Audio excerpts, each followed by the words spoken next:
के आसपास लोग मौजूद हों।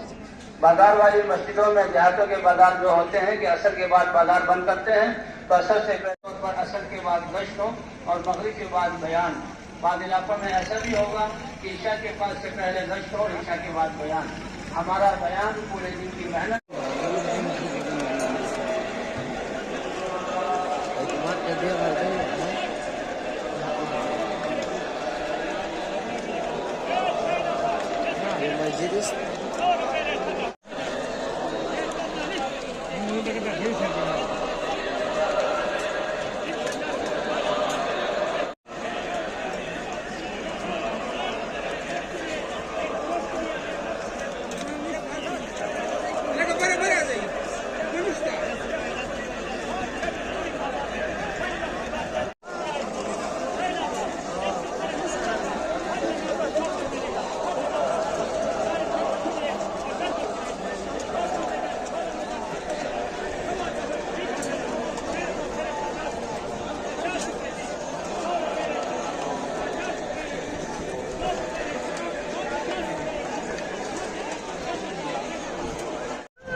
के साथ है, तो इसमें हमारी तरबियत होगी।